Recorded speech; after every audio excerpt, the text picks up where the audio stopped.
Bisa share screen-nya Mbak Dewi? Gimana? Bisa, Bu, bisa, Bu. Tadi Oh, ya ya, oke. di-download dulu. Iya ya. Apakah sudah terlihat? Masih loading, tunggu, belum. Nah, udah, silakan.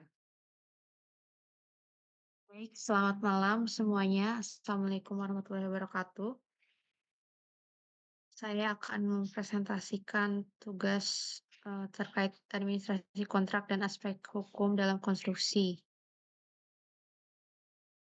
Tugasnya itu mencari perbedaan sebelum dan sesudah adanya Undang-Undang Jasa Konstruksi, lalu membuat matriks perbedaan UJK No. 18 tahun 1999 dengan UJK No. 2 tahun 2017.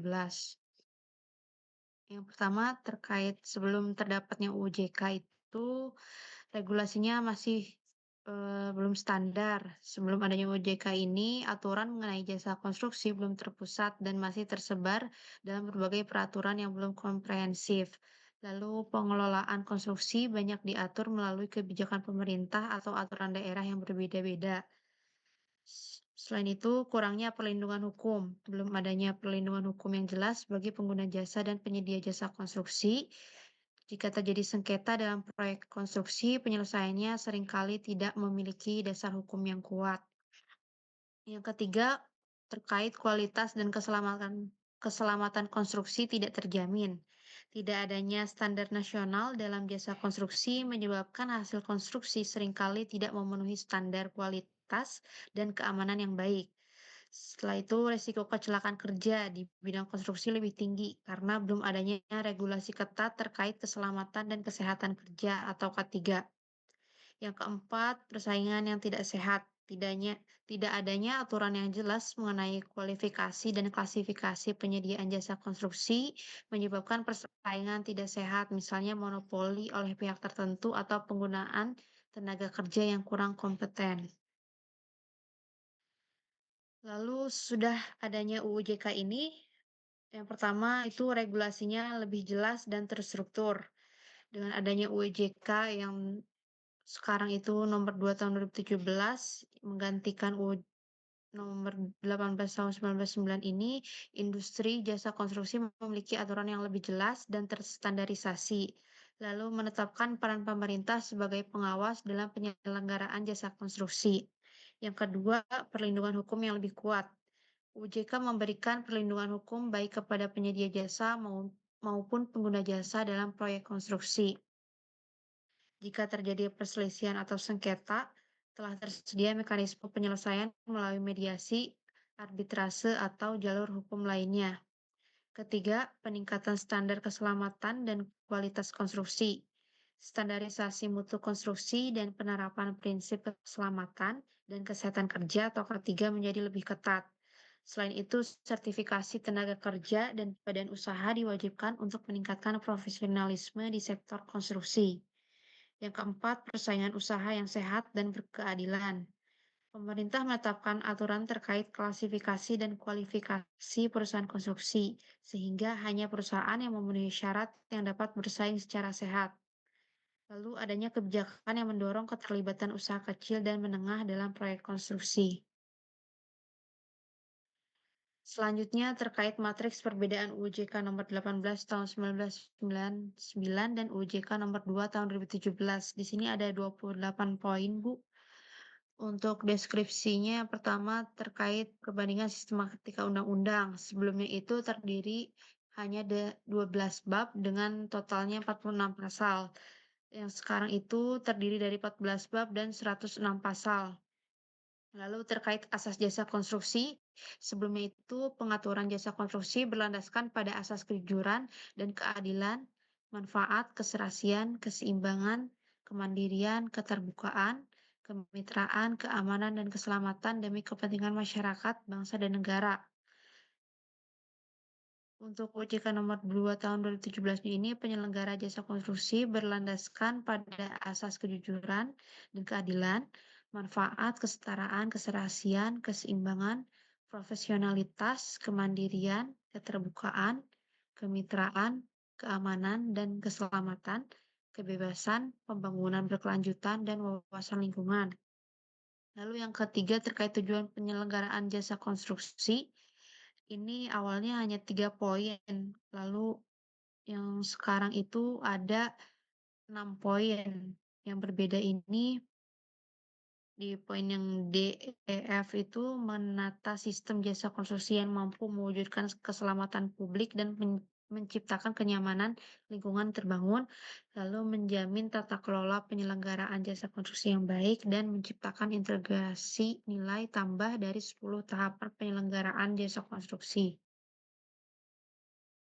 Yang keempat terkait tanggung jawab dan kewenangan. Sebelumnya itu belum membahas mengenai tanggung jawab dan kewenangan yang dimiliki pemerintah pusat, pemerintah daerah provinsi, dan pemerintah daerah kabupaten atau kota di bidang jasa konstruksi.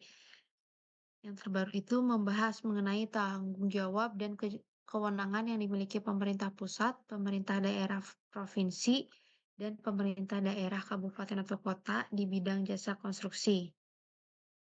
Lalu yang kelima ini terkait jenis usaha jasa konstruksi. Sebelumnya itu jenis usaha konstruksi terdiri dari usaha perencanaan konstruksi, usaha pelaksanaan konstruksi, dan usaha pengawasan konstruksi yang masing-masing dilaksanakan oleh perencana, pelaksana, dan pengawas konstruksi.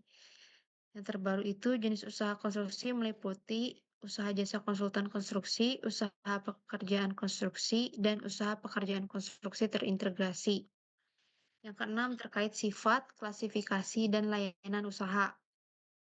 Sebelumnya ini ada 3 poin, yang terbaru itu ada 4 poin dengan rincian detailnya itu yang sebelumnya. Yang pertama, usaha perencanaan konstruksi memberikan layanan jasa perencanaan meliputi rangkaian kegiatan dari studi pengembangan sampai dengan penyusunan dokumen kontrak kerja konstruksi. Yang kedua, usaha pelaksanaan konstruksi memberikan layanan jasa pelaksanaan meliputi rangkaian kegiatan dari penyiapan lapangan sampai dengan penyerahan hasil akhir pekerjaan konstruksi. Yang ketiga, usaha pengawasan konstruksi memberikan layanan jasa pengawasan meliputi pengawasan baik keseluruhan maupun sebagian pekerjaan pelaksanaan, mulai dari penyiapan lapangan sampai penyerahan hasil akhir konstruksi. Yang terbaru itu, yang pertama sifat usaha jasa konsultasi konstruksi itu umum dan spesialis. Lalu klasifikasi usaha jasa konsultasi konstruksi meliputi arsitektur, rekayasa, rekayasa terpadu, dan arsitektur lanskap dan perencanaan wilayah. 3. Layanan usaha jasa konsultasi konstruksi bersifat umum, pengkajian, perencanaan, perancangan, pengawasan, dan atau manajemen penyelenggaraan konstruksi. Keempat, layanan usaha jasa konsultasi konstruksi bersifat spesialis, itu survei, pengujian teknis, dan atau analis. Yang ketujuh, terkait bentuk dan kualifikasi usaha. Di sebelumnya itu, bentuk usaha perseorangan selaku pelaksana hanya dapat melaksanakan pekerjaan konstruksi yang berisiko kecil, teknologi sederhana, dan biaya kecil. Lalu bentuk usaha perseorangan selaku perencana hanya dapat melaksanakan pekerjaan sesuai bidang keahliannya. Yang ketiga, pekerjaan berisiko besar dan atau berteknologi tinggi dan atau biaya besar hanya dapat dilaksanakan oleh badan usaha berbentuk perseroan terbatas atau badan usaha asing yang dipersamakan. Yang terbaru itu usaha jasa konstruksi berbentuk usaha perseorangan atau badan usaha, baik berbadan hukum maupun tidak.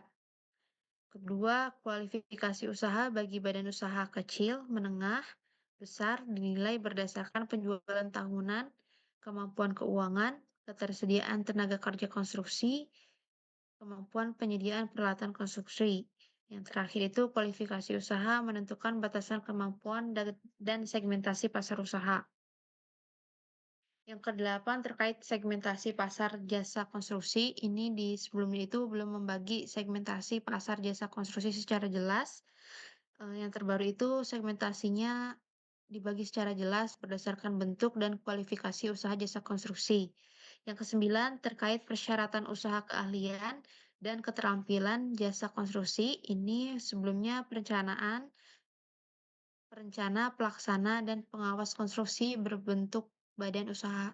harus memenuhi ketentuan tentang perizinan usaha bidang jasa konstruksi dan memiliki sertifikasi, klasifikasi, dan kualifikasi perusahaan jasa konstruksi.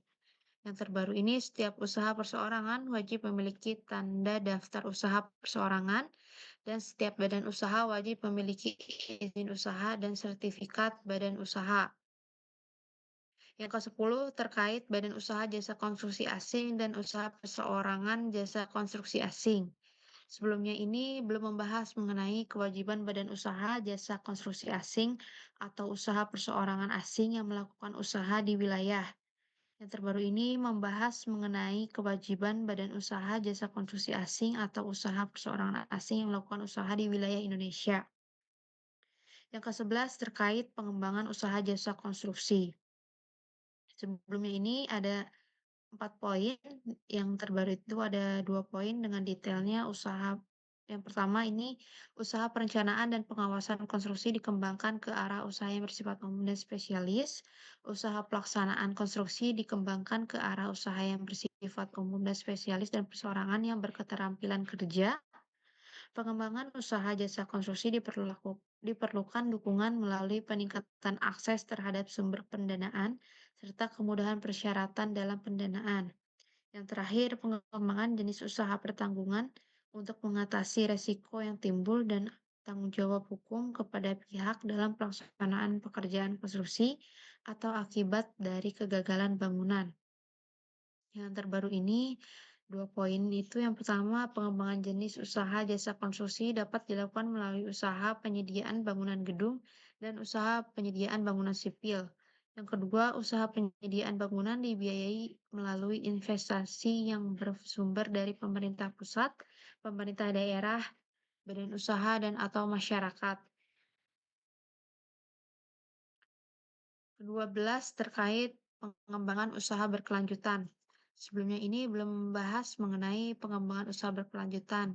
Pengembangan usaha dan tanggung jawab hukum kepada pihak lain telah disebutkan dalam pengembangan usaha jasa konstruksi. Yang terbaru ini, pengembangan usaha berkelanjutan bertujuan meningkatkan tata kelola usaha yang baik. Yang kedua, memiliki tanggung jawab profesional termasuk tanggung jawab badan usaha terhadap masyarakat. Lalu pengembangan usaha berkelanjutan diselenggarakan oleh Asosiasi Badan Usaha Jasa Konstruksi. Yang ke-13 ini terkait pihak dalam pekerjaan konstruksi. Sebelumnya itu jelaskan pihak dalam pekerjaan konstruksi itu adalah pengguna jasa dan penyedia jasa. Pengguna jasa dapat menunjuk wakil untuk melaksanakan kepentingannya dalam pekerjaan konstruksi. Pengguna jasa harus memiliki kemampuan membayar biaya jasa konstruksi yang didukung dengan dokumen pembuktian dari lembaga perbankan dan atau lembaga keuangan bukan bank. Lalu layanan jasa dilakukan oleh tiap-tiap penyedia jasa secara terpisah dalam pekerjaan konstruksi. Yang terbaru ini, pihak dalam pekerjaan konstruksi itu terdiri dari pengguna jasa dan penyedia jasa. Pengguna jasa dan penyedia jasa terdiri atas seorangan atau badan. Lalu tidak membahas mengenai kemampuan membayar biaya jasa konstruksi pengguna jasa dan tidak membahas mengenai layanan jasa yang dilakukan penyedia jasa. Yang ke-14 terkait pemilihan penyedia jasa. Sebelumnya itu, pemilihan yang didasarkan atas persaingan yang sehat dilakukan secara umum, terbatas, ataupun langsung. Dalam pelelangan umum, setiap penyedia jasa yang memenuhi kualifikasi yang diminta dapat mengikutinya.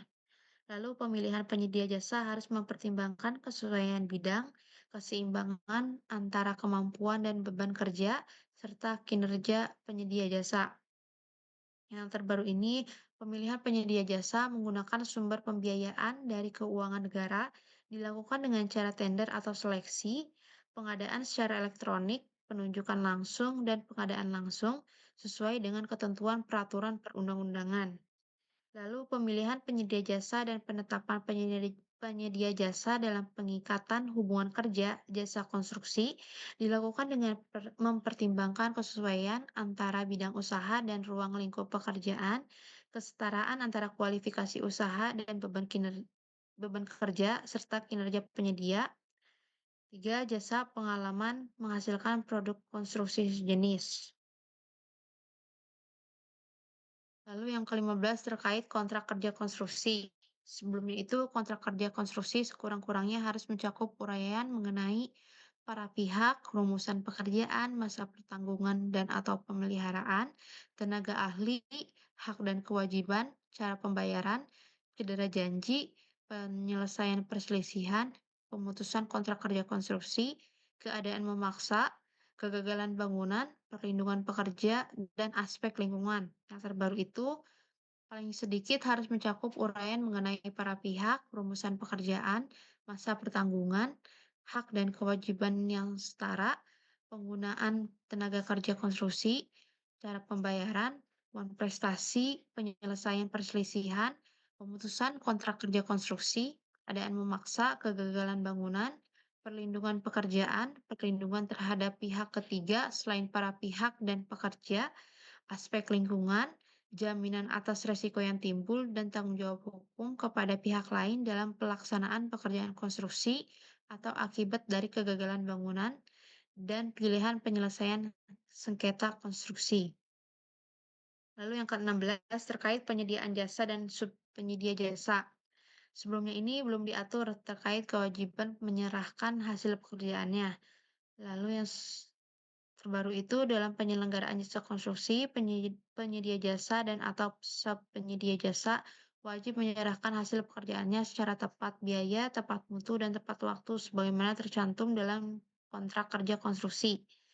17 terkait pembiayaan jasa konstruksi. Sebelum ini tidak diatur secara spesifik tentang pembiayaan jasa konstruksi yang setelahnya itu diatur dengan cukup jelas dan rinci. Ke-18 terkait standar keamanan, keselamatan, kesehatan, dan keberlanjutan. Sebelumnya ini tidak diatur secara spesifik tentang standar keamanan, keselamatan, kesehatan, dan keberlanjutan konstruksi. Yang terbaru itu diatur terkait hal tersebut dengan cukup jelas dan rinci.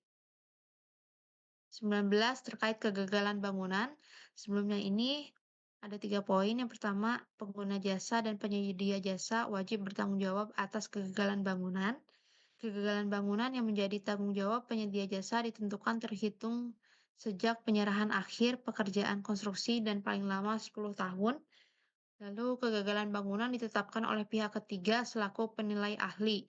Yang terbaru itu dalam hal penyelenggaraan jasa konstruksi tidak memenuhi standar keamanan, keselamatan, kesehatan, dan keberlanjutan, pengguna jasa dan atau penyedia jasa dapat menjadi pihak yang bertanggung jawab terhadap kegagalan bangunan. Lalu kegagalan bangunan ditetapkan oleh penilai ahli ditetapkan oleh menteri, menteri harus menetapkan penilai ahli dalam waktu paling lambat 30 hari kerja terhitung sejak diterimanya laporan mengenai terjadinya kegagalan bangunan. Yang ke-20 terkait penilai ahli. Sebelumnya ini tidak diatur secara spesifik tentang penilai ahli, yang setelahnya itu diatur dengan cukup jelas dan rinci. Lalu yang ke-21 terkait jangka waktu dan pertanggungjawaban kegagalan bangunan. Sebelumnya ini tidak diatur secara spesifik tentang jangka waktu dan pertanggungjawaban kegagalan bangunan. Yang terbaru itu diatur dengan cukup jelas dan rinci. Lalu ke-22 terkait tenaga kerja konstruksi. Sebelumnya ini tidak diatur secara spesifik tentang tenaga kerja konstruksi. Yang terbaru ini diatur dengan cukup jelas dan rinci. Lalu yang ke-23 terkait peran masyarakat. Sebelumnya ini diatur dengan cukup jelas dan rinci.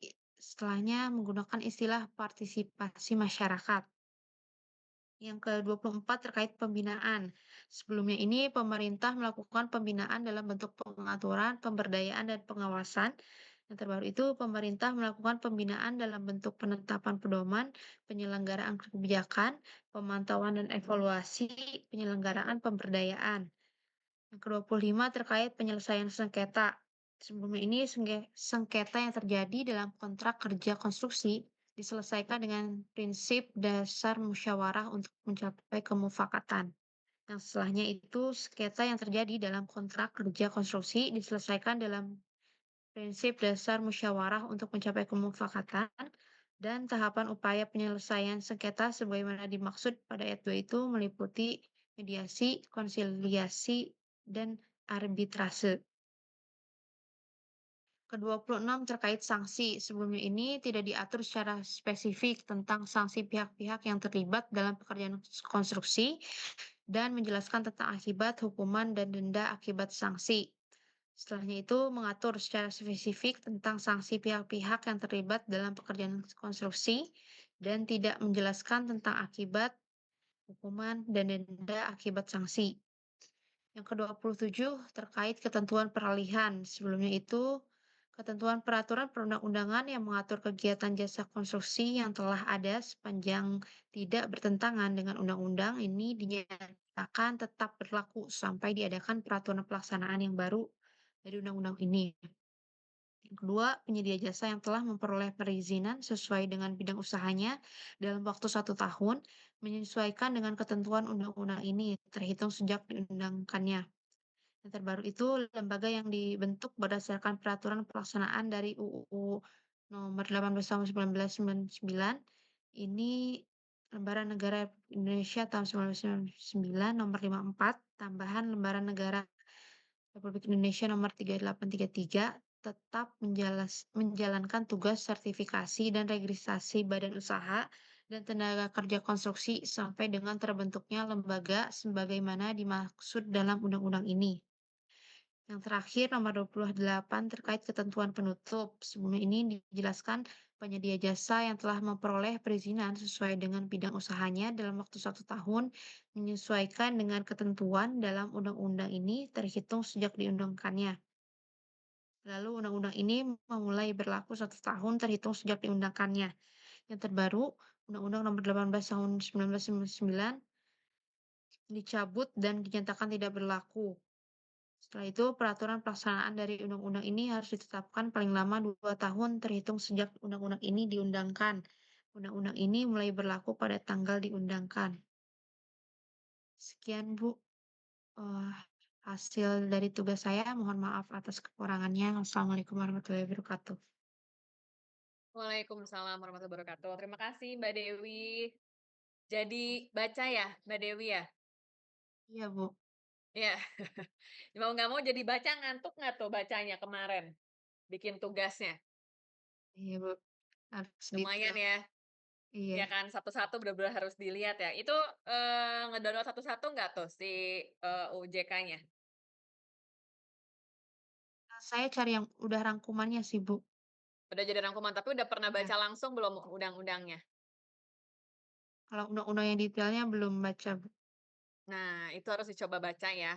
Karena Iya. kalau misalnya kita rangkuman itu, rangkuman buat mungkin siapa tahu ke depannya, kalau kita kerja di proyek kemungkinan ya, terpakai ya kalau misalnya kalian memang, projeknya dia PSN, mungkin. Tapi kalau misalnya kalian udah bikin, summary-nya tuh lebih enak. Jadi dari summary itu tinggal ngelihat si pasalnya. Tapi saya harap kalian bisa baca itunya ya, undang-undangnya ya, biar tahu Se apa ya, sebanyak apa gitu loh bacanya ya, karena itu dia dari pasal ketemu pasal itu pasti berkaitan, mau nggak mau, gitu ya. Oke, ada lagi yang mau coba? Satu lagi boleh? Kalau mau silakan, sebelum saya masuk materi silakan. Ada yang mau coba? Dari Mbak Dewi tadi ada yang mau ditanyakan dulu nggak? Ada yang bingung nggak? Terkait dengan, yang udah dikerjakan? Belum ada sih, Bu. Belum ada ya? Oke. Dari yang lain silakan, ada yang mau coba buat present? Boleh? Saya deh, Bu. Siapa? Oke. Siapa, Mbak Tara ya? Siapa sih tadi? Iya, Bu. Oh, ya udah, oke. Silakan. Satu lagi.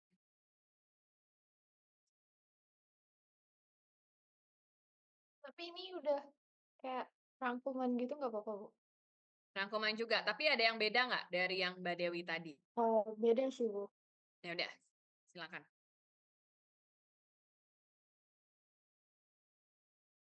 Mmm,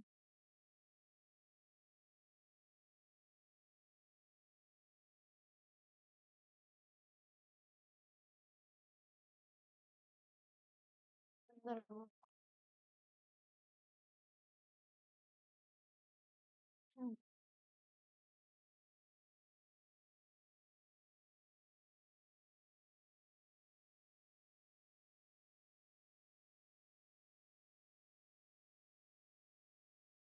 Udah kelihatan, Bu? Ya. Oke, izin mulai ya, Bu. Berikut adalah, presentasi dari saya tentang tentang matkul, administrasi kontrak dan aspek hukum dalam konstruksi. Topik yang diambil yaitu perbedaan UU JK Nomor 18 Tahun 1999 dan UU JK, Nomor 2 Tahun 2017. Pertama yaitu, apa itu UU JK? UU JK sendiri adalah singkatan dari Undang-Undang Jasa Konstruksi. Adalah regulasi yang mengatur sektor jasa konstruksi di Indonesia. Tujuan UJK itu apa sih? Yang pertama itu meningkatkan profesionalisme jasa konstruksi, ya poinnya yaitu mengatur standar kompetensi tenaga kerja dan badan usaha konstruksi, mewajibkan sertifikasi bagi tenaga kerja dan badan usaha konstruksi. Yang kedua yaitu menjamin keselamatan dan kualitas bangunan. Eee, di sini ada mengatur prosedur, pembangunan yang sesuai dengan standar nasional dan internasional, mengurangi resiko kegagalan konstruksi dan kecelakaan kerja. Lalu ada juga melindungi hak-hak pengguna dan penyedia jasa konstruksi, menetapkan kewajiban dan hak bagi pengguna serta penyedia jasa konstruksi, dan memastikan keadilan dalam kontrak kerja dan pembayaran proyek. Adapun memastikan keberlanjutan lingkungan dalam sektor konstruksi, yaitu mendorong penerapan teknologi ramah lingkungan dalam pembangunan, memastikan proyek konstruksi tidak merusak tidak merusak ekosistem sekitarnya.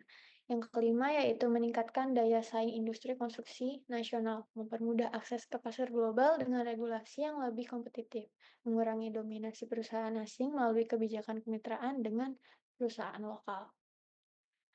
Terus, apa perbedaan sebelum dan sesudah adanya UJK ini? Berikut adalah uraian sebelum adanya UJK. Itu, tidak ada regulasi khusus yang mengatur sektor jasa konstruksi. Yang kedua, kurangnya standar dan perlindungan hukum bagi pengguna jasa. Yang ketiga, peraturan masih berbasis hukum perdata dan dagang umum. Yang keempat itu minimnya pengawasan terhadap praktik jasa konstruksi yang tidak memenuhi standar. Yang kelima, banyak terjadi sengketa konstruksi karena kurangnya regulasi yang jelas. Yang keenam, sering terjadi kegagalan konstruksi karena kurangnya standar teknis yang baku. Yang ketujuh yaitu banyak kontraktor dan tenaga kerja tidak memiliki sertifikasi atau tidak memiliki keahlian yang teruji. Yang terakhir yaitu tidak ada sistem pengawasan ketat dalam penyelenggaraan proyek konstruksi tersebut. Lalu ada juga, uraian sesudah adanya UU JK sendiri, yaitu terdapat aturan lebih jelas terkait jasa konstruksi, adanya kewajiban sertifikasi bagi tenaga kerja dan badan usaha, meningkatkan pengawasan tanggung jawab penyedia jasa, mendorong penggunaan teknologi dan inovasi dalam industri konstruksi, sengketa konstruksi lebih mudah diselesaikan dengan adanya aturan yang jelas, keselamatan dan kualitas proyek lebih ketat. Lalu terakhir yaitu meningkatkan perlindungan hukum bagi pengguna dan penyedia jasa. Berikut adalah, matriks singkat tentang perbedaan Undang-Undang Nomor 18 Tahun 1999 dan UU Nomor 2 Tahun 2017, yaitu, mengenai perizinan di tahun 2000 di UU Nomor 18 itu tidak terlalu ketat dan izin lebih mudah diperoleh, sedangkan Nomor 2 Tahun 2017 itu wajib, sertifikasi dan registrasi badan usaha. Terus mengenai tenaga kerja yang sebelumnya tidak diwajibkan sertifikasi, setelahnya wajib memiliki sertifikat keterampilan dan keahlian. Lalu ada keterlibatan asing. Sebelumnya itu kurang diatur, mendominasi perusahaan asing lebih besar. Sedangkan sekarang wajib bermitra dengan perusahaan lokal untuk meningkatkan daya saing nasional. Lalu ada sanksi. Sebelumnya lebih ringan dan kurang tegas, setelahnya yaitu sanksi lebih berat termasuk denda dan pencabutan izin usaha. Lalu ada aspek tentang lingkungan yang sebelumnya kurang diperhatikan dan tidak ada kewajiban khusus, sedangkan setelahnya mewajibkan penerapan konstruksi ramah lingkungan dan pengelolaan limbah. Ada pula dalam aspek teknologi dan digitalisasi, yang sebelumnya tidak diatur secara spesifik, sekarang mendorong digitalisasi dalam sektor konstruksi, termasuk BIM, yaitu Building Information Modeling. Yang terakhir, penyelesaian sengketa, yaitu sebelumnya tuh kurang terorganisir, banyak sengketa yang berlarut-larut, dan, setelahnya ada mekanisme penyelesaian sengketa yang lebih jelas dan cepat. Ada pula contoh-contoh seperti, kasus, OJK, yaitu kasus, robohnya Gedung Bank Indonesia. Eee, di sini Gedung Bank Indonesia di Jakarta mengalami kerusakan struktural akibat kurangnya standar teknis dan pengawasan dalam konstruksi. Lalu tidak ada regulasi yang mengatur standar konstruksi secara ketat dan menyebabkan banyak proyek dengan kualitas buruk. Lalu ada juga kasus sengketa, proyek Tol Cipularang, yaitu kontraktor dan pemerintah mengalami sengketa terkait pembayaran proyek akibat kurangnya regulasi yang mengatur kontrak kerja konstruksi. Yaitu, ada juga kasus setelah OJK, kasus pembangunan, MRT Jakarta. Dengan adanya OJK, proyek MRT berjalan lebih terstruktur dengan sertifikasi tenaga kerja dan standar teknis yang ketat. Lalu ada juga proses penyelesaian sengketa lebih jelas dengan adanya regulasi hukum konstruksi. Ada pula, kasus Jembatan Kuning di Kutai Negara. Setelah kajian setelah kejadian ambruknya jembatan ini, pemerintah memperketat pengawasan dan penerapan sertifikasi di sektor jasa konstruksi untuk mencegah insiden serupa. Lalu ada pula dampak dan tantangan adanya OJK tersebut. Pertama yaitu dampak implementasi OJK. Untuk, pengusaha harus memenuhi standar yang lebih ketat. Sedangkan bagi pekerja tenaga kerja wajib memiliki sertifikat keahlian. Bagi konsumen, lebih terlindungi dari proyek yang tidak memenuhi standar, dan bagi pemerintah lebih mudah dalam pengawasan proyek konstruksi. Lalu bagi lingkungan, meningkatkan pembangunan berkelanjutan dengan ramah lingkungan. Aspek inovasi teknologi mendorong penggunaan sistem digital dan teknologi dalam jasa konstruksi. Pula tantangan dalam pelaksanaan UJK sendiri, yaitu, yang pertama, kurangnya sosialisasi dan pemahaman. Banyak pelaku usaha yang belum memahami secara dalam kewajiban dan memanfaatkan dari regulasi baru ini. Lalu ada pula biaya sertifikasi yang relatif tinggi. Proses sertifikasi bagi tenaga tenaga kerja dan badan usaha masih dianggap mahal, terutama bagi usaha kecil dan menengah. Lalu pengawasan yang perlu ditingkatkan, masih terdapat proyek konstruksi yang tidak memenuhi standar meskipun UJK sudah berlaku. Yang lalu ada juga adopsi teknologi digital yang lambat. Masih banyak perusahaan yang belum memanfaatkan teknologi seperti BIM dan sistem manajemen proyek digital. Yang terakhir yaitu tantangan penerapan konstruksi hijau. Kurang insentif bagi perusahaan yang menerapkan konstruksi ramah lingkungan. Berikut, Bu. Sekian presentasi dari saya. Terima kasih, Bu Susan dan semuanya. Terima kasih Mbak Tara, komplit sekali, saya suka. Ya, makasih udah mengeksplornya banyak kemana-mana ya. Oke, bagus. Dari Mbak Tara ada yang mau tanya dulu nggak? Dari yang udah dibaca, terus ada yang bingung nggak? Untuk sekarang belum, Bu. Nggak ada ya, masih oke ya? Iya, Bu. Masih ya, udah. Oke, terima kasih. Cukup ya. Oke, kalau ngelihat yang tadi ya, mungkin tadi, apa namanya, dari siapa, Mbak Dewi dan juga Mbak Tara yang sudah, menjelaskan perbedaan tuh ya dari 2000, sorry dari 99 ke 2017, yaitu memang perbedaannya sangat signifikan, makanya yang tahun, 99 itu udah dicabut ya. Jadi kita udah nggak pakai lagi karena itu udah nggak, kompatibel kalau misalnya kita pakai di, kondisi konstruksi saat ini ya.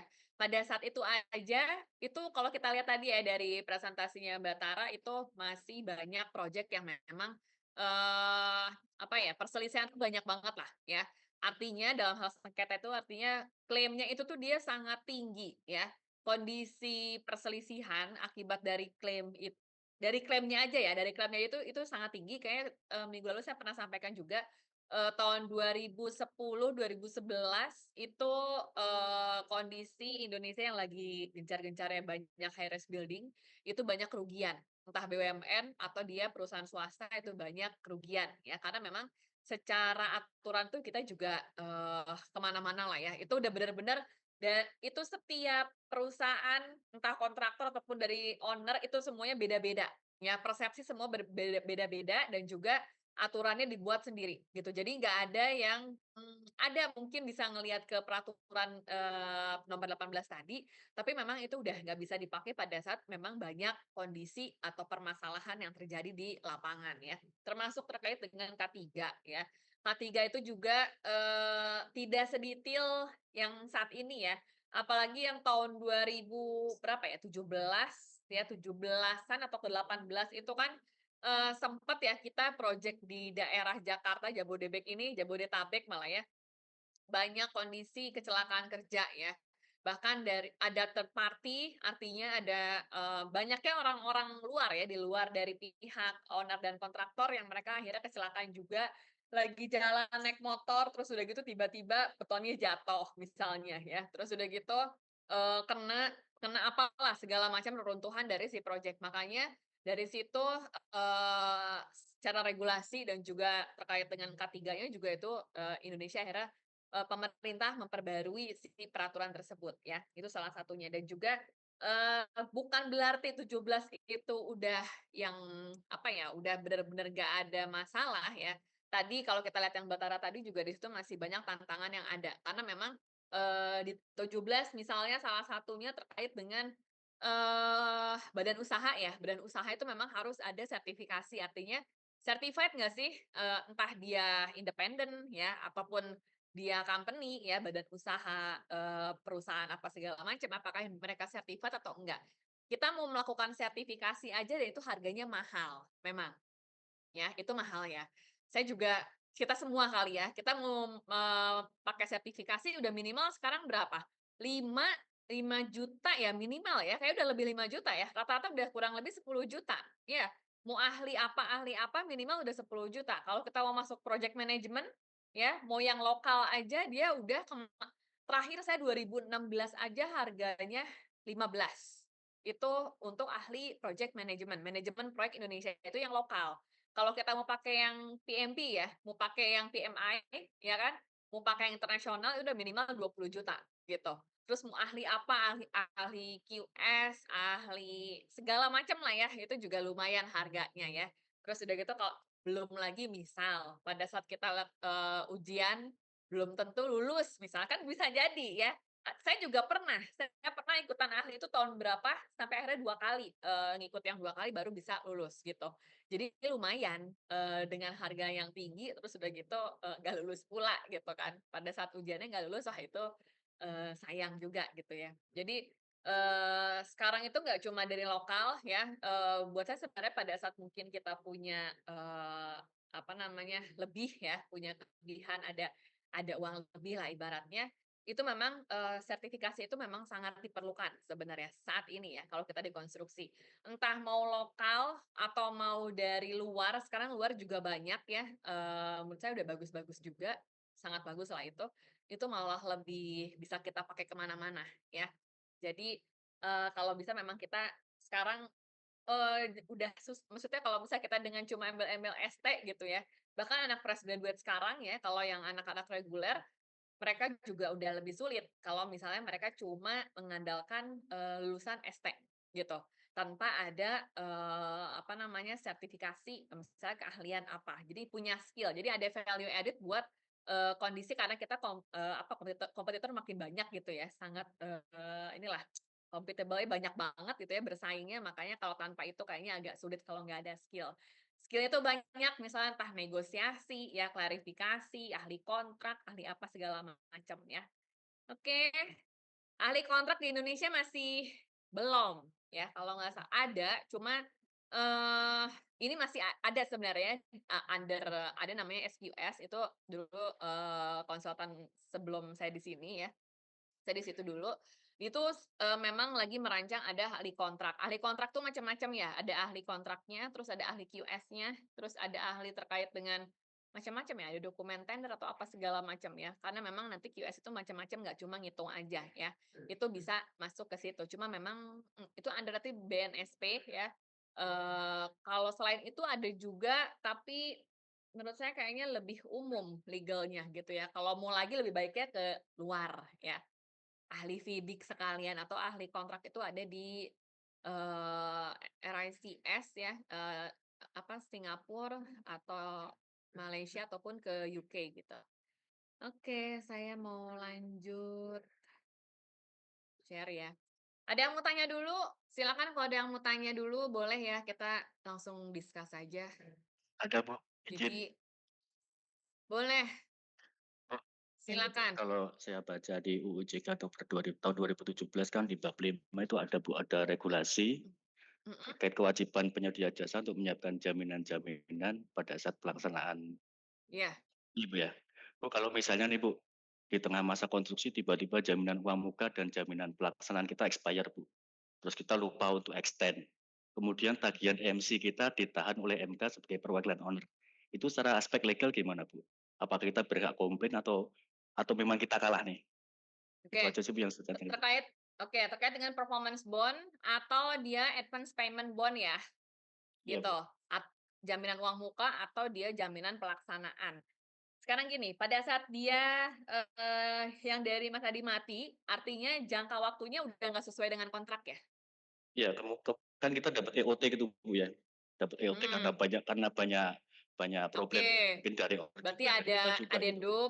ada adendum, tapi jaminan pelaksanaan dan jaminan uang mukanya belum diperpanjang. Belum diperpanjang. Yes, itu udah salah. Kewajiban dari pihak kontraktor itu harus extend jaminan pelaksanaannya. Kalau sampai ada dari konsultan ataupun dari pihak owner itu dia mensuspend ya, apa ya namanya nge-hold pembayaran, itu mereka berhak atas itu. Mereka berhak atas itu karena kita sebagai kontraktor, apalagi kontraktornya dia ya, main kontraktor yang memang dia fisik, yang benar-benar jelas fisik itu tanpa ada jaminan pelaksanaan itu bahaya sebenarnya. Gitu. Jadi itu memang harus di-extend. Sampai keluar dari pihak kontraktor menyerahkan si jaminan pelaksanaan baru bisa kasih. Itu boleh. Itu memang mereka ada haknya. Gitu. Mas tadi masih belum itu? Belum diperpanjang? Iya, kemarin sempat. Padahal kita gini Bu, misalnya kita di bulan Februari kita dapat EOT Bu ya. Terus tagihan Hmm, kita matinya di akhir Februari Bu. Terus MC kita itu di hmm, bulan Februari. Cuma kan kita ngajunya di Maret, tapi tetap di hold gitu hmm. loh Bu. Iya tetap. Karena udah hitungan tanggal kontraknya ya. Adendumnya tanggal berapa? Addendumnya misalnya dari bulan Maret sampai April gitu Bu. Oh iya, karena dia udah secara sistem dia masuknya Maret. Baik, Sistem accounting-nya dia masuknya Maret, bukan Februari. Biarpun kita masuknya progres di Februari. Pasti kan progres Februari, nah itu nggak bisa. Harus harus. Karena saya pernah melakukan hal yang sama, Mas Adi. Saya pernah melakukan jadi kontraktor pernah juga. Wah, saya belum nge-extend nih jaminan pelaksanaannya. Terus saya pernah juga di bagian pihak owner, ini kontraktornya belum nge-extend nih, saya nggak akan ngasih nih uang. Jadi, memang yang kewajiban masing-masing dan memang hak dan kewajiban masing-masing yaitu diperbolehkan jaminan pelaksanaan karena memang di awal kalau mungkin di kontrak harusnya ada ya pada saat pertama kali, apa namanya, misalnya uang muka, misalnya si owner akan menyerahkan uang muka atau akan memberikan, pembayaran setelah ada jaminan uang muka, jaminan pelaksanaan dan juga apalagi sih misalnya, 2 itu ya sebenarnya ya, baru boleh, atau nanti cair si, payment-nya gitu. Itu sama halnya nanti di, sampai ke akhir, karena itu pasti di pasalnya ada. Makanya dia ada haknya buat, nahan, itu pasti ada. Jadi, timnya Mas tadi harus, apa namanya, extend lagi ya sesuai adendumnya, IoT-nya sampai dengan kapan, tuh. baik, Oke baik Bu. oke, ada lagi yang mau tanya dulu? Silakan. Saya Bu, boleh tanya? Boleh, Pak Tutang boleh, Ya. silakan. Ini Bu, masalah yang di pasal 33 kan ada yang 32 sama 33 kan itu yang apa perusahaan asing itu kan. Heeh. Kan kalau di tambang itu kan kebanyakannya perusahaan asing ya, Bu, ya. Betul. Nah, kan, kalau di sini di pasar 33 itu harus memperkerjakan banyak orang kan, orang Indonesia gitu istilahnya tuh. Mhm Nah mhm. nah itu tuh, berapa persen sih, Bu? Misalkan orang asingnya berapa, orang Indonesianya itu tuh, perhitungannya berapa persen sih? Itu sebenarnya di dalam sini nggak ini ya, dia tidak menjelaskan porsinya berapa ya sebenarnya. Iya. Cuma memang, eee, kalau dibilang harusnya berapa persen, kalau kita lihat, realnya, aktualnya juga nggak gitu juga ya. Memang pasti bisa jadi full luarnya sana, cuma yang penting mereka jadinya harus ada JO dengan perusahaan Indonesia biasanya, perusahaan lokal. Tapi kalau terkait dengan orang, menurut saya sih kayaknya enggak. Kalau ngelihat mau diatur, tapi kalau ngelihat realitanya tuh aktualnya tuh nggak ini ya, apa namanya, tidak tidak ada porsinya berapa persentage-nya, cuma dilihat bahwa, intinya adalah yang lokal ini dia harus lebih tinggi, apalagi untuk labor. Untuk labor-nya ini lebih baik pakainya adalah, lokal gitu. Nah, dalam hal memang secara top manajemennya itu dia orang luar ya, expat, itu rata-rata kayak gitu sih ya, expat tapi biasanya ada satu 2 orang lagi itu lokal gitu. Jadi memang harus di-blend. Jadi nggak boleh full full bener-bener semuanya, expat gitu, itu udah nggak diperbolehkan. Karena secara biaya juga tinggi gitu kan.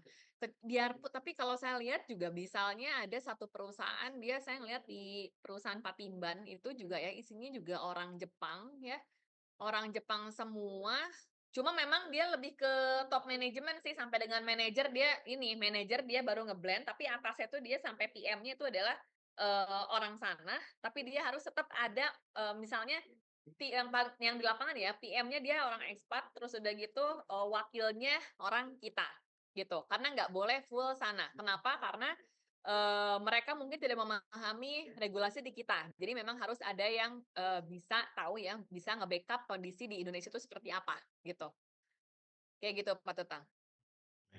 Soalnya, Bu, kan ada salah satu ini kan, kalau sekarang kan kalau Cina kan harus pekerjanya dibawa dari sana ya, Bu. Itu tuh Iya. sampai 30, 70 kebalik gitu istilahnya tuh. Waduh 70-nya di sana. Itu aja sih. waduh. Iya. Karena Cina Wah, kan kalau begitu, gitu Bu, harus iya, pekerjanya harus mereka luar negeri. semua. Iya. Betul. Dia kalau yang biasanya kalau yang Cina sampai labor-nya aja tuh sampai manpower di lapangan juga dari sana ya? Iya betul, Bu, dari sana. Iya, mereka nggak mau dari pakai kita punya. Kalau udah Cina nggak mau sama kayak KCIC.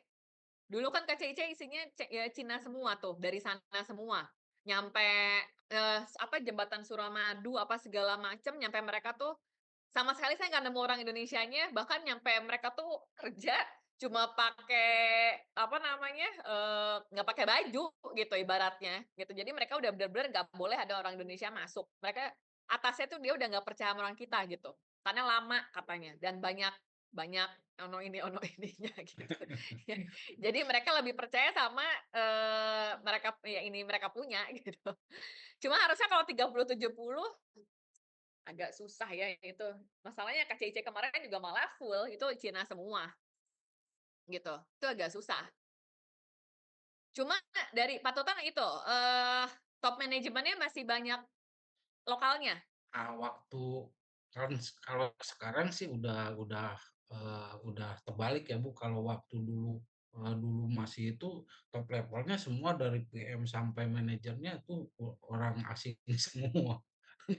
Sampai Terus sampai iyalah jadi orang kita tuh cuman levelnya subten doang.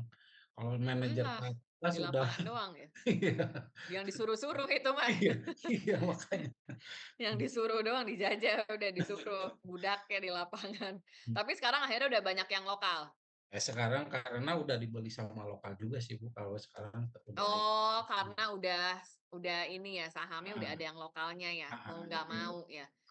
Ya ya boleh sih kalau udah kayak itu nggak masalah gitu. Kalau itu Kayaknya cuma yang penting secara hukum, udah mulai diatur, tapi kalau misalnya aturnya itu dalam hal percentage juga kayaknya agak sulit ya, di kita juga masih, nggak ngerti ya, itu kita masih masih yang ya udahlah gitu, cuma memang intinya harus nge-blend ada orang lokalnya, gitu. Entah mau 30-70, ya udah, dalam hal artinya tambangnya udah mulai kan? Udah Bu, udah. Ya udah, kalau itu mah berarti udah dapat izin dari pemerintah, Ya, cuman ya dari tenaga tidak sesuai kerjanya. tidak sesuai dengan undang-undang kali Bu. Iya, kalau itu udah masuk dari Kemenakernya udah dapat izin ya udah susah kalau udah kayak gitu. Cuma ya itu memang koordinasinya agak sulit ya. Iya Bu, koordinasinya sulit sih. Heeh. Sulit gitu loh, maksudnya kita udah susah bener-bener harus ngikutin gitu. Udah kayak ya udah mau nggak mau harus ngikutin mereka gitu. Aturannya aturan mereka ya. Oke, ada lagi? Nggak ada? Kita lanjut dulu ya. Bentar. Kita lanjut dulu materinya ini sedikit aja ini sebenarnya yang sudah kalian, buat, cuma ini summary aja. Oke, tentang UU JK ya, UU JK 2017. Oke, ini yang sudah kalian, apa namanya, buat ya. Mudah-mudahan saya tetap ya, saya minta mudah-mudahan kalian coba-coba aja baca sekilas juga nggak masalah deh, biar tahu isinya tuh kayak apa sih undang-undang ya. Eee, Kayak apa bacanya gitu, cara bacanya bagaimana, itu yang mau saya minta ya. Kalau rangkuman saya yakin, apa namanya, itu ada di Google apa segala macam, tapi lebih baik sedikit kalian coba baca ya. Se se apa ya, sesulit apa membaca si undang-undang itu seperti apa isinya ya. Sampai dengan, attachment-nya itu kan juga lumayan ada ya kalau nggak salah kalau OJK tuh ada attachment juga kalau kayak Perpres, terus kayak PUPR itu kan pasti ada attachment, nah itu kalau bisa dibaca ya. Oke, nah ini ya jadi ada, apa namanya, dicabut ya dari nomor 18 tahun 99 menjadi ke nomor 2 tahun 2017. Nah ini yang sudah kalian buat ya seharusnya. Jadi terkait dengan jasa konstruksi ya, terus, pekerjaan konstruksinya. Jadi ada, menjelaskan secara detail. Karena sebelumnya terkait dengan, stakeholder ini ya, terutama terkait dengan konsultan ya, konsultannya ini mungkin sebelumnya tidak didetailkan secara jelas ya, terkait dengan konsultan apa saja yang memang seharusnya ada di lapangan. Biasanya kalau yang di, nomor 18 ya, nomor 18 tahun 99 itu dia lebih ke, umum ya, konsultansinya itu dia umum ya, tidak menjabarkan secara spesifik tuh apa aja ya, terus harus seperti apa ya. Nah, kalau misalnya yang tahun sekarang, yang baru itu sudah, lebih detail ya terkait dengan, perencanaan ya, perancangan, pengawasan ya, konsultan MK, konsultan, apa namanya, engineering-nya, itu sudah dijelaskan. Terus bagaimana konsultan ini dia badan usahanya ya, badan usaha ini dia harus seperti apa gitu ya, ketentuannya juga ada ya, entah dia badan usaha dia perorangan ataupun memang dia perseroan ya, memang dia PT itu harus seperti apa, itu harus udah ada ya. Karena konsultan juga sekarang udah ada ini sendiri ya, dari mulai biayanya juga kan ada tuh, kita bisa ngerujuk ke Inkindo ya. Inkindo tuh memang khusus untuk terkait dengan konsultan. Itu buat, apa namanya, rincian biayanya. Oke, terus terkait dengan K3 yang tadi saya sampaikan ya, terus kegagalan bangunan ya, terus usaha penyediaan bangunan juga ini sama. Jadi memang di sini lebih dijelaskan di tahun 17 ini ya, terkait dengan K3 mungkin yang sebelumnya itu tidak menjelaskan, bagaimana pada saat memang ada, kondisi, apa namanya, bukan zero incident gitu ya, artinya ada kondisi kecelakaan di lapangan tuh bagaimana. Nah, ini sudah dijelaskan ya. Terus kegagalan bangunan juga sama, yang sebelumnya mungkin hanya menjelaskan bahwa kegagalan bangunan itu, dalam waktu 10 tahun dari penyerahan akhir, artinya misalnya dari FHO ya, atau dari, apa, file handover ataupun dari, BAST kedua ya, dihitung 10 tahun dari situ, kalau misalnya memang ada terjadinya kegagalan bangunan itu seperti apa. Nah yang tahun 17 ini dia lebih detail, siapa yang menilai ya, terus berapa lama dalam hal penilaian tersebut, terus bagaimana nantinya gitu ya, itu dijelaskan lebih detail. Karena memang sebelumnya banyak ya, konstruksi yang memang dia gagal, yang runtuh tadi yang Mbak Tara juga sampaikan, beberapa contoh ya, misalnya jembatan, terus udah gitu BI ya, itu juga banyak yang nggak sesuai dengan spek kontraknya bagaimana, ya. Nah itu makanya, dengan kondisi tersebut, makanya pemerintah mencoba memperbaharui undang-undang tersebut, terkait dengan kegagalan bangunan, ya. Lanjut, nah ini, terkait dengan kontrak kerja juga sama ya, kontrak kerja, terus pengguna jasa, penyedia, subpenyedia jasa ya. Nah ini benar-benar dijelaskan karena, subpenyedia jasa ya contohnya kalau pengguna jasa owner ya kita paham ya, apa namanya, hak dan kewajiban dan lingkup masing-masing termasuk dengan, subkon. Subkon ini juga yang saya pernah sampaikan ya kalau nggak salah, bahwa ada proyek yang memang dari pemerintah dia apa ya, eee, dibilang bahwa ini bermasalah lah terkait dengan subkon. Kenapa? Karena, ada Menkon yang dia ke subkon dia bener-bener sampai 100% gitu kan. Artinya bahasanya kalau misalnya 100% itu diserahkan ke subkon, itu termasuk sudah pengalihan. Nah, dalam hal pengalihan ini kalau misalnya kita masuk ke dalam secara hukumnya, itu nggak boleh ya, nggak boleh jadi kayak minjem bendera aja ya ibaratnya. Nah, yang benar itu adalah pada saat kita mensubkonkan pekerjaan ya, sebaiknya pekerjaan yang memang dia spesialis ataupun memang ada persentasenya. Kalau itu dia 30%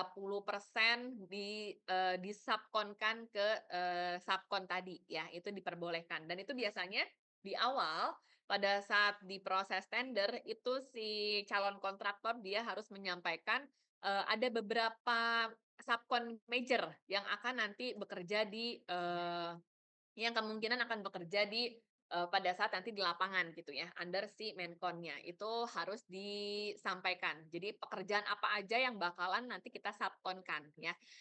Itu khususnya sebenarnya untuk pekerjaan PSN ya, yang penting kalau misalnya projeknya dia pemerintah, itu wajib ada, list subkon. Karena kalau enggak, nanti itu bisa jadi masalah yang saya bilang karena itu, terkait dengan subkon tadi, ya itu ya ada, ibaratnya oknum dari 1, 2, 3 BUMN, akhirnya sekarang di, penjara gitu ya. Maksudnya itu perkara subkon ya, dibilangnya adalah, itu kerugian negara ya, kerugian negara artinya dia mengalihkan pekerjaannya tidak sesuai dengan lingkupnya ya. Ya itu seperti itulah ya, makanya memang harus dijelaskan terkait dengan subkon ini. Nah, di sini juga, menjelaskan terkait dengan usaha jasa konstruksi ya, lebih detail ya. Dia usaha jasa konsultan, terus usaha pekerjaan, terus usaha pekerjaan konstruksi terintegrasi ya. Ini juga dijelaskan di sini.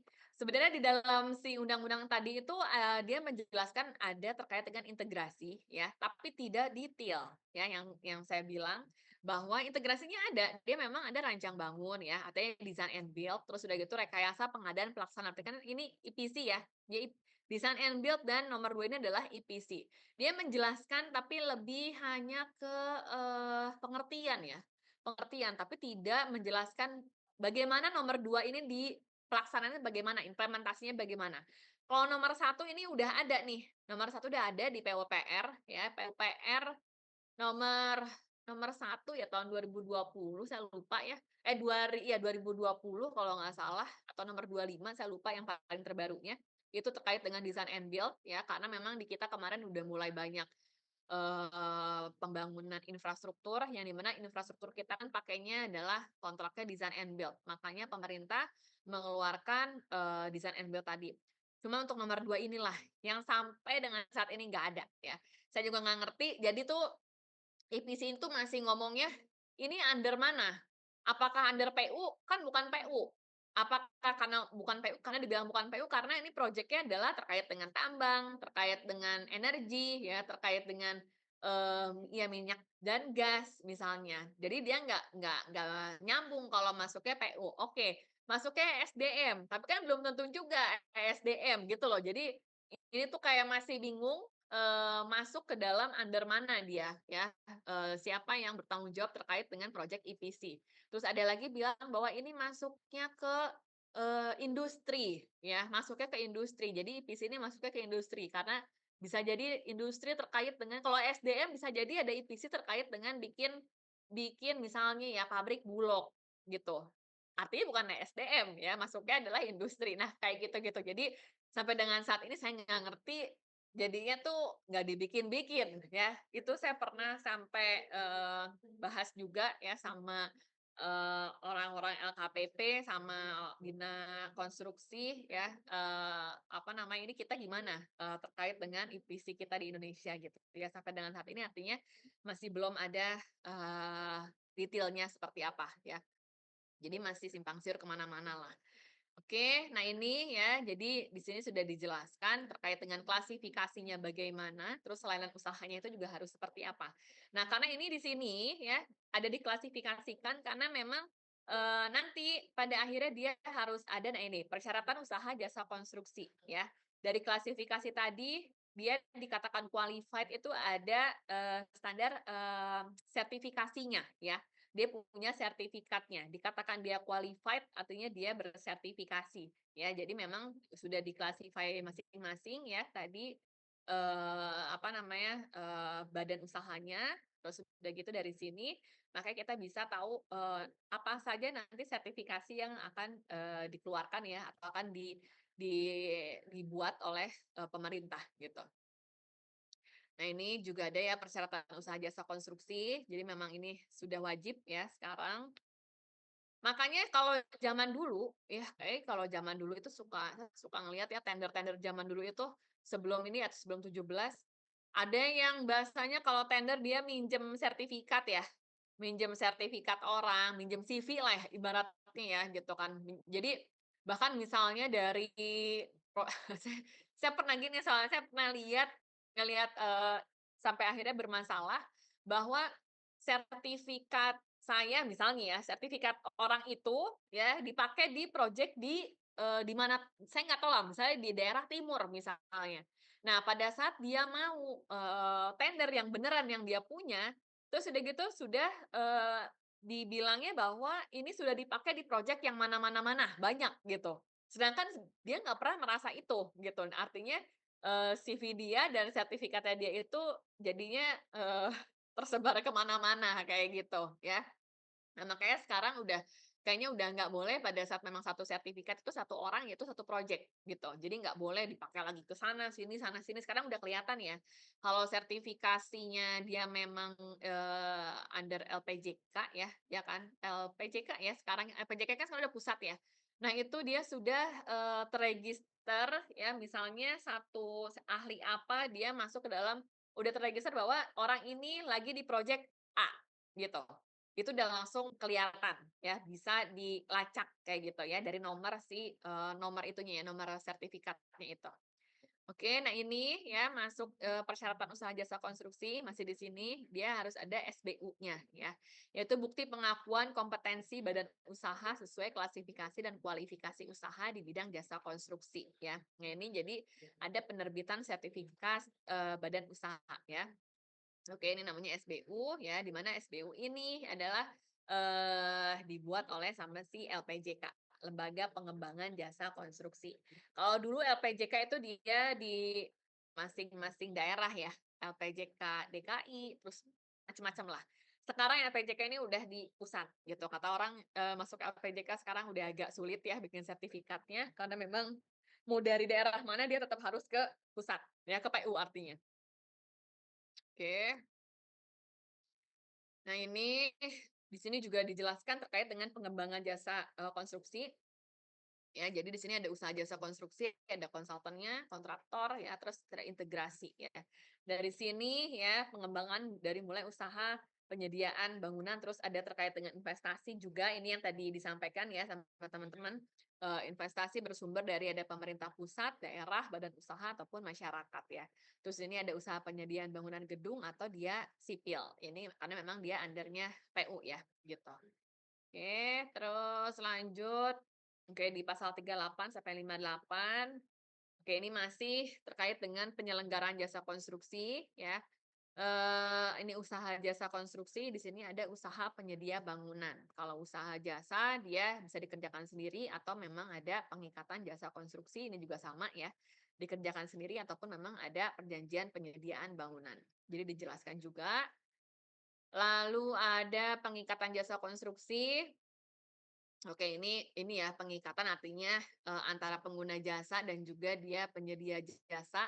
Ya, ini juga dijelaskan bagaimana ya terkait dengan persaingannya bagaimana, pertanggungjawabannya juga bagaimana ya, terus penyedia jasa itu orang dan badannya bagaimana, pengguna juga sama ya. Jadi masing-masing antara owner dan juga kontraktor itu dijelaskan di dalam pasal 38 sampai dengan pasal 58 ya.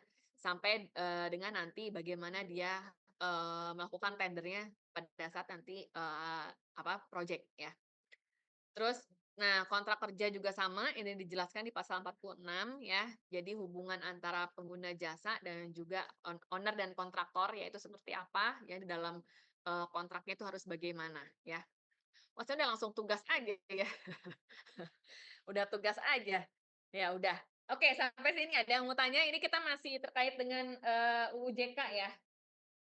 Kita masih terkait dengan UU JK. Ada yang mau tanya?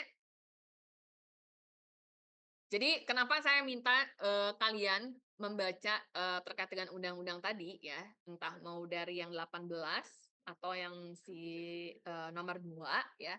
Karena biar kalian tahu itu bagaimana isinya gitu ya. Mungkin dari rangkuman oke, tapi harapan saya mungkin kalian harusnya lebih detail lagi bagaimana sih isinya.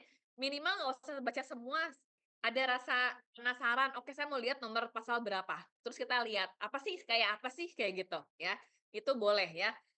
Sekali udah masuk situ pasti otomatis, kalau ini apa, ke bawah apa, gitu. Otomatis kalian jadinya, oh tentang ini, gitu ya. Jadi bisa kelihatan itu benar-benar detail ya, membahas semua yang tadi, yang sudah kalian kerjakan, itu benar-benar detail semuanya. Tapi bukan berarti detail itu nggak ada lagi masalah, masalahnya tetap masih banyak ya, masih sangat banyak bahkan sekarang dibilang kalau tadi apa ya, lebih meminimalisir terkait dengan penyalahgunaan ya ataupun terkait dengan kerugian negara. Tapi gimana Bu sekarang kondisinya? Ternyata memang malah lebih besar, lebih besar kerugian negara di kita.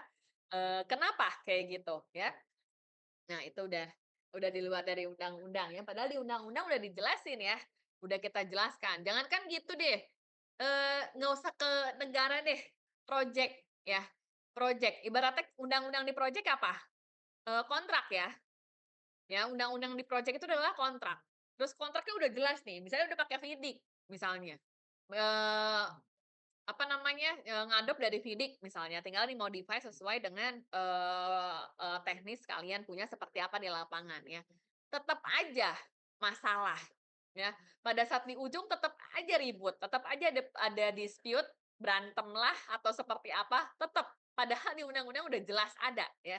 Sama halnya undang-undang di kita juga udah ada, kenapa kok masih tetap kayak gitu ya, ya itu ya. Balik lagi memang pada saat kita bekerja, apalagi di project atau tim atau segala macam, yang sulit itu adalah persepsi dari SDM. Dari SDM masing-masing, mungkin yang satu persepsinya mau apa, yang satu apa gitu. Yang paling gak enak itu adalah misalnya punya owner atau salah satu pihak atau kontraktor yang dia tidak memahami terkait dengan kontrak. Itu bagaimana? Bagaimana cara pengimplementasian dari per pasal, jadi cuma sekilas baca, karena baca kontrak itu tuh agak unik ya sebenarnya, agak ada seninya gitu. Jadi seninya bahkan kalimat itu entah ada titik, ada koma itu sebenarnya ada artinya gitu. Jadi memang agak tricky juga kalau pada saat kita baca cuma asal terus udah gitu ada pemahaman atau persepsi yang berbeda lah di situ ya. Makanya tetap aja ada perselisihan. Nah, ditambah lagi kontraknya udah bener nggak ada masalah. Yang masalah adalah selalu saya sampaikan bahwa masalah yang terjadi itu adalah terkait dengan administrasi sebenarnya. Ya, administrasi itu yang paling major lah ya, major issue banget ya dalam hal major issue ini. Itu yang saya bilang pada saat kalian tidak punya backup, kalau misalnya kalian mau meminta hak kalian seperti apa, tapi kalian tidak punya backupnya, tapi udah nggak punya backup ya, terus udah gitu salah pula ya, terus udah gitu ngotot minta dibayar. Nah itu yang sulit. Karena saya pernah punya, pengalaman gini ya, saya punya pengalaman gini, waktu itu ada klien datang, ke saya buat ceritanya minta, advice lah atau ceritanya minta buat inilah, meng-hire untuk, jadi advisor di projeknya, ceritanya gitu. Terus saya minta coba dijelaskan dulu permasalahannya apa. Yang lucu gini, projeknya itu katanya nggak dibayar. Oh, dia udah dengan marah-marah ya, dengan kondisi yang benar-benar, "Saya nggak dibayar Bu, proyek saya," gitu kan. Terus udah gitu, ini owner-nya parah banget kayak gitu, si kontraktornya. Ini ya kontraktor inilah, besar ya, besar sekali malah. Terus udah gitu, saya tanya, "Oke, coba jelasin dulu permasalahannya apa dari mulai, rentetannya ya, sequence-nya tuh masalahnya bagaimana kronologinya." Jadi intinya dia udah nggak, misalnya tuh di Desember ya, waktu itu ceritanya di bulan Desember, November atau Desember itu ke saya, terus udah gitu dia bilang, "Saya sudah tidak dibayar dari bulan Juni, Mei, Juni," katanya gitu. Oh gitu. Terus udah gitu saya tanya, berapa memang progres yang udah pada saat di bulan Juni lah, anggap kita Juni. Terus udah gitu dia bilang, "Ya pokoknya progres saya itu adalah 40% something lah, segitu ya, 40-an persen," katanya gitu. "Oh nggak dibayar, oke 40%." Ya udah, karena saya udah mulai pengen tahu backup-nya, evidence-nya bagaimana, oke saya coba melihat itu 40% itu memang karena gini, pada saat memang projeknya, pekerjaan di lapangan 40% udah di-approve, terus udah gitu kita, kasih dokumen pembayaran ya, artinya laporan apa segala macam ya kan, gitu kan ya. Harusnya kan udah tinggal dibayar, gitu kan. Terus udah gitu, kapan dia masuk submit, dokumen pembayaran tadi beserta sama backup-nya, entah backup quality sama backup quantity ya. Dari situ tanggalnya kita masukin, mereka udah terima, itu tanggal baru kita hitung berapa hari harusnya cair. Nah, saya tanya dari situ, kapan progresnya di-approve? Terus kapan, kontraktor Bapak ini submit laporan pembayaran tadi, gitu. Dia gelagapan, dia bilang, "Pokoknya saya udah di-approve 40%." Ya udah, saya bilang gini, "40%-nya dari mana dasarnya?" Gitu. Terus dia bilang, "Ada di MOM."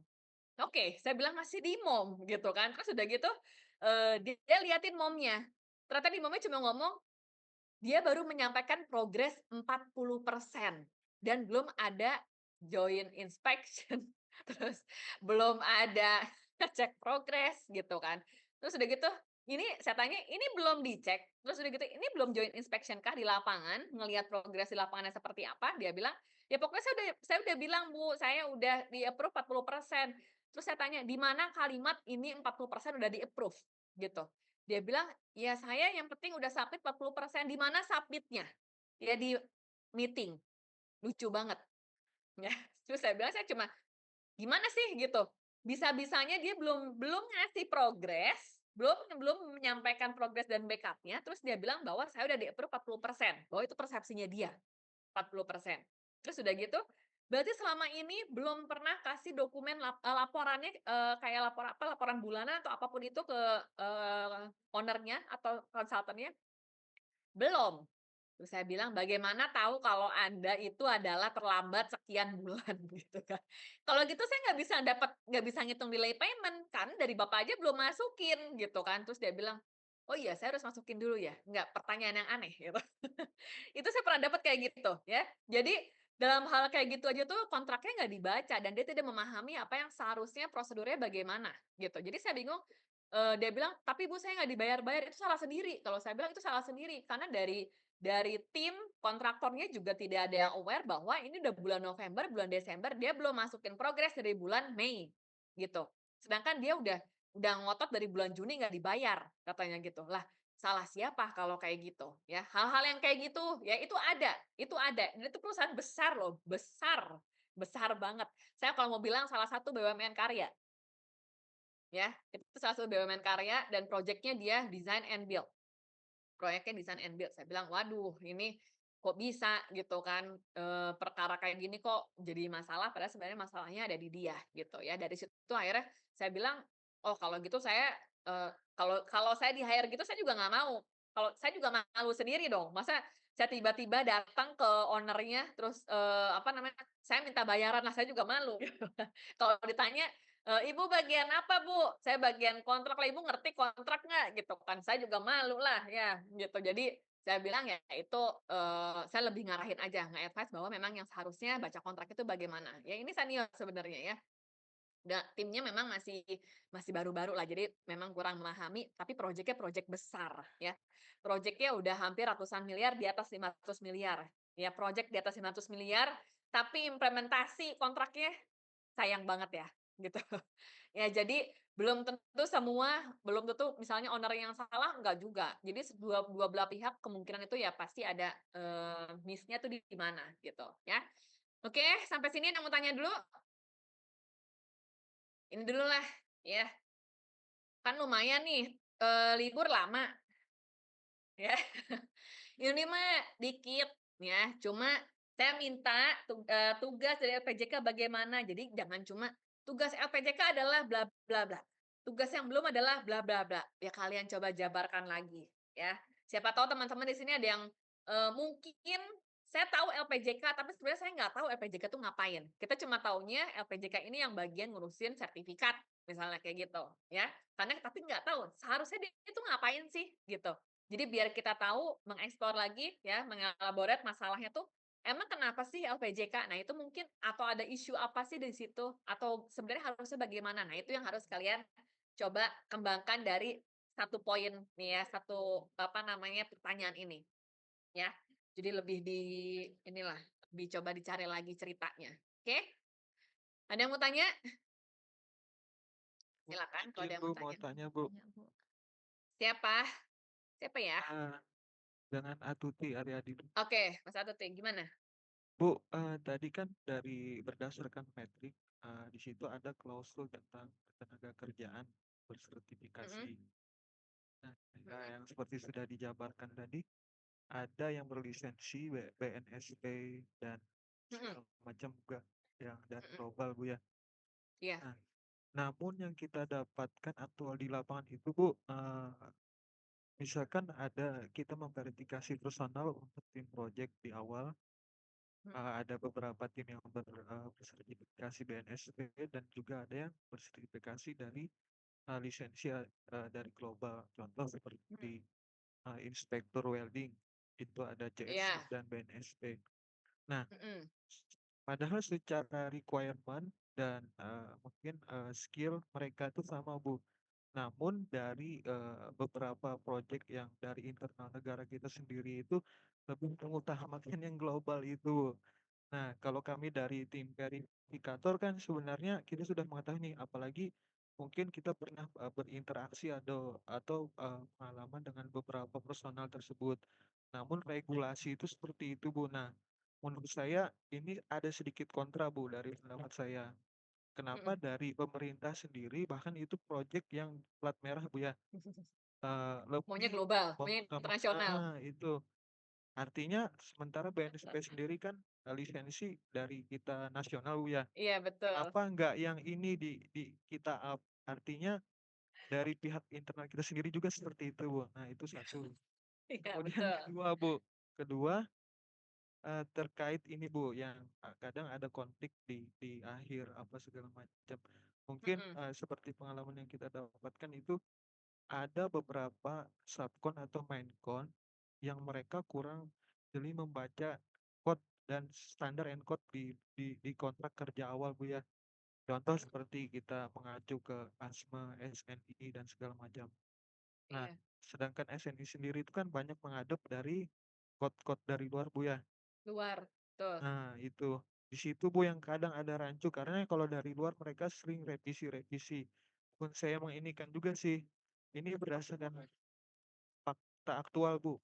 Mungkin dari situ Bu. Nah, mungkin berdasarkan pelajaran kita di malam ini mungkin ada dari pemerintah khususnya bertugas untuk memonitoring itu Bu. Mungkin itu aja Bu yang saya tanyakan malam ini. Terima kasih. Oke. Oke, Mas Atuti besok skripsi ngambil itu aja. Siap Bu. Ya, Nanti Ibu aja dosen kan? pembimbingnya Bu. Tapi harus buru-buru ya kalau kayak gitu Siap ya. Bu.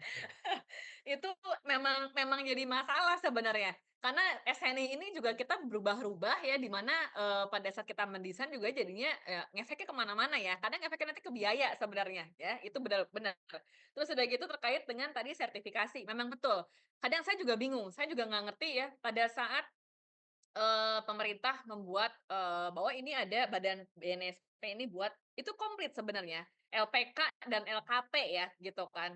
Terus udah gitu lembaga-lembaga pelatihan tadi dan juga lembaga, apa namanya, sertifikasi tadi bahwa memang harus di bawah, BNSP tadi, itu silakan diambil gitu kan.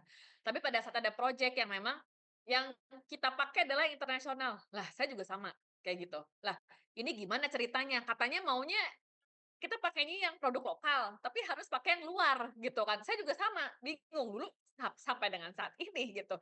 Ini maunya gimana sih gitu kan, ini maunya gimana? Bahkan bahkan ada yang terkait dengan CV ya, dari pemerintah, kami mau ngambilnya yang memang lulusan dari luar gitu.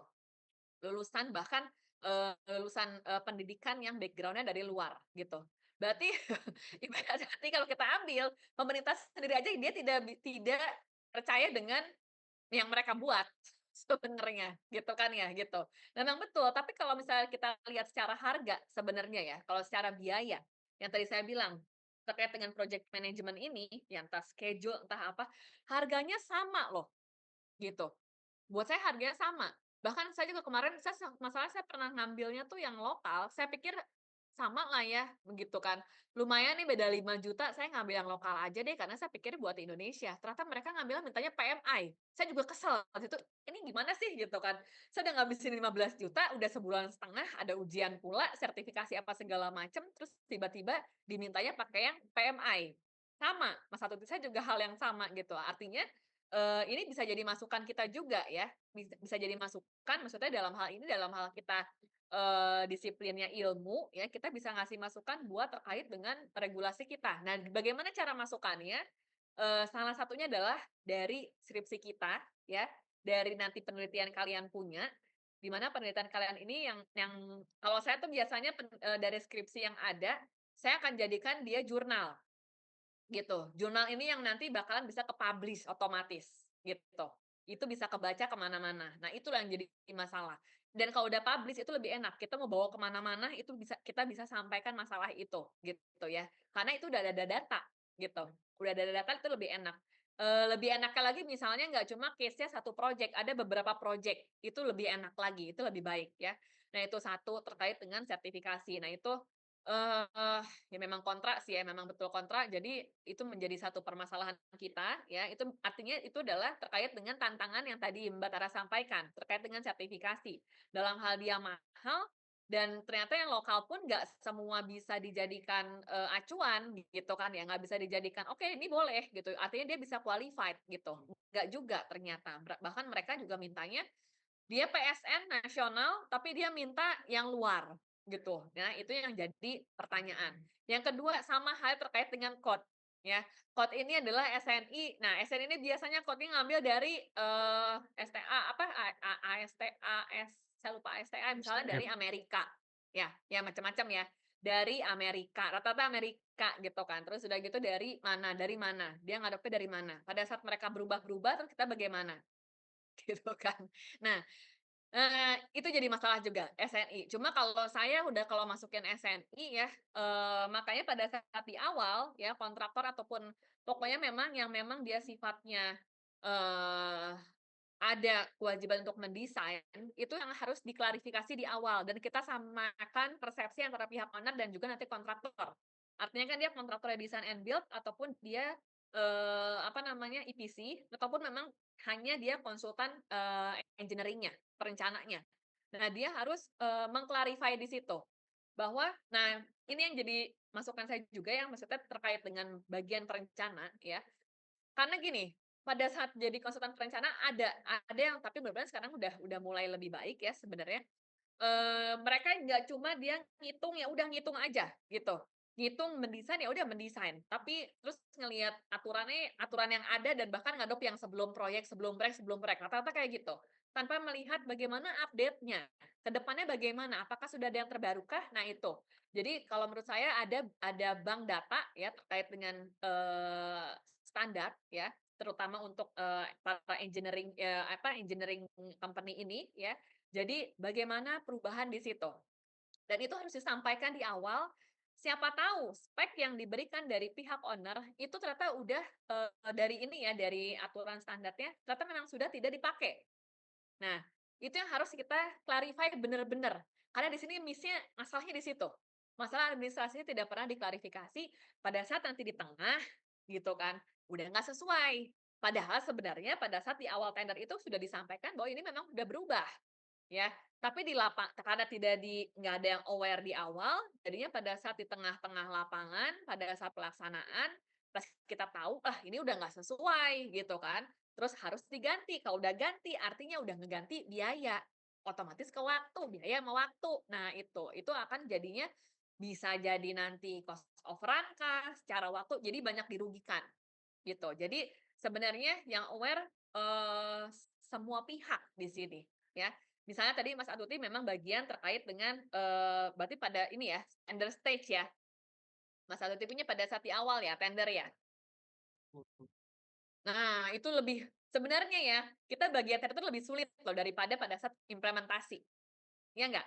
Lebih detail karena kita harus menganalisa permasalahan, risiko yang terjadi itu bagaimana, gimana caranya meminimalisir benar-benar minimal. Itu yang sulit, memang. Tapi kondisinya ya, yang aware nggak kritis Mas Atuti tadi, yang udahlah jalan aja gitu, ya udahlah gimana nanti aja deh gitu kan. Nanti tinggal bikin risk register, ya udah tinggal gini gini gini. Padahal nanti pas di ujung brak kayak bom waktu gitu kan. Jadi bom waktu ujungnya masalah tiba-tiba yang project-nya seharusnya udah dilihat dari awal, masalahnya udah kelihatan, tapi karena nggak ada yang aware, ya udah jalan aja, ya udahlah gimana lihat nanti aja lah. Rata-rata kayak gitu. Jadi nggak pernah melihat kondisi kontrak dan dokumen kontraknya semua ya. Dokumen kontrak itu bukan cuma legal ya, karena gambar apa segala macam ya tadi. SNI tadi, saya juga pernah waktu itu permasalahan SNI ya. SNI terkait dengan baja waktu itu. Jadi bikin EPC terkait dengan transmisi, terus masalahnya bajanya itu udah nggak sesuai. Terus kemarin juga ada di tambang batu bara ya. Jadi pas ngitung itu ternyata udah lama lah aturannya gitu. Saya bilang kok bisa sih gini gitu kan. Kok bisa sih macu ya nge-refer ke aturan yang udah lama. Udah tahu udah lama, terus udah gitu pada saat di lapangan udah nggak sesuai, terus udah gitu si kontraktornya ngeklaim pula gitu. Saya pernah dapat kayak gitu, kontraktornya ngeklaim bahwa saya ada perubahan biaya karena ada perubahan aturan. Sampai akhirnya saya ngecek, emang bener aturannya udah baru dirubah, ternyata dari sebelum tanggal kontrak. Nah itu, kalau kita pihak owner yang nggak bisa nganalisa ya, maksudnya nggak bisa ngidentifikasi masalahnya, kita oh berubah ya, oh ya udah bayar aja gitu. Kan sayang, uangnya kan harusnya memang itu bukan jadi haknya dia sebenarnya, itu artinya kewajiban dia untuk menyelesaikan sendiri kalau kayak gitu ya. Hal-hal yang kayak gitulah ya. Eh apa namanya? Itu masalah Mas Atuti. Itu masalah. Simpen deh itu buat besok skripsi lah, ya. Banyakin datanya aja dulu. Oke, ada lagi yang mau tanya?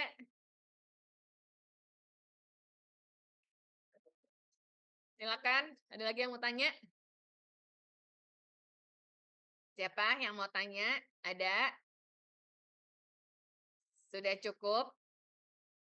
Ini ya, udah ke ini ya, ke note ya. Yang nomor 1 pertanyaannya. Saya stop share. Ada yang lagi mau tanya? Silakan. Sudah jam 10. Sudah cukup? Tugasnya dibikin ya, nanti setelah lebaran kita lama ini mah lebaran ininya liburnya ya. Ya nggak sih, kita mulai tanggal berapa sih? Saya juga nggak hafal ya. Masuk kuliah itu tanggal berapa ya? Ada yang tahu nggak? Sampai tanggal 8 nih. Tanggal berapa Pak Tuta? 8. Hah? 8. Tanggal 8? Iya. Bener ya 8 ya? Dari 25 sampai 8 kalau nggak salah. Nggak salah. Gitu. Ini proyeknya Pak Tutan atau kita nih? Liburnya 2 bulan, Bu. Oke, saya juga nggak tahu deh masukkan di tanggal berapa, saya nggak apa. Pokoknya kita mau libur dari tanggal 25 lah ya kalau nggak salah ya. Nggak tahu juga deh. Ya udahlah, oke, pokoknya nanti ini kalian, kerjain, jadi biar nggak lupa-lupa amat lah ya. Lumayan, semingguan lebih, apa ya, hampir 2 minggu, berarti kan nanti, libur ya seminggu lebih lah ya. Enggak ya, udah hampir 2 minggu ya.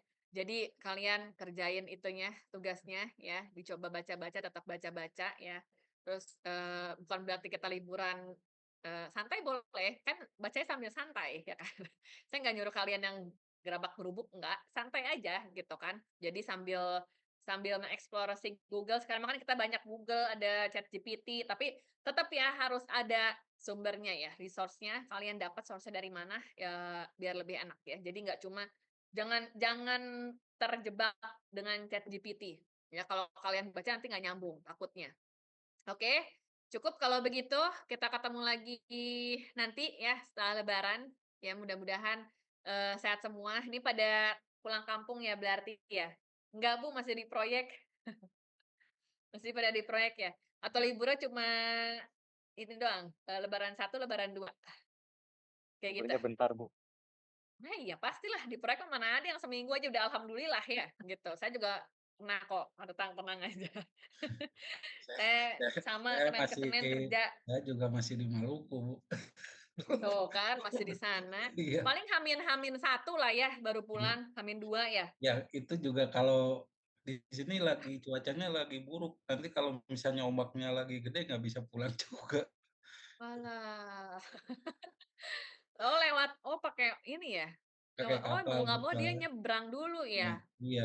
Waduh, ya udah mudah-mudahan inilah, sehat semuanya, nggak ada apa-apa halangan ya, bisa lebaran sama keluarga ya, kalau gitu. Amin, amin. Oke, kalau gitu terima kasih ya semuanya, mohon maaf lahir batin kalau misalnya ada salah-salah kata ya, atau saya, apa namanya, yang nggak sesuai ya. Kita ketemu lagi nanti, tugasnya dikerjakan ya, saya minta tolong dikerjakan, nanti pokoknya tugas-tugas itu kalian, upload di, Drive ya. Jadi saya tinggal bisa langsung cek juga, biar langsung bisa di WA, bisa ngelihat gitu kan ya, kalau nggak buka Abdik dulu gitu. Jadi terus kalian bisa langsung, upload gitu, jadi tinggal tugasnya tinggal masukin aja. Oke, terima kasih ya sekali lagi ya, saya akhiri ya, mudah-mudahan sehat semuanya ya, selamat sampai kampung halaman.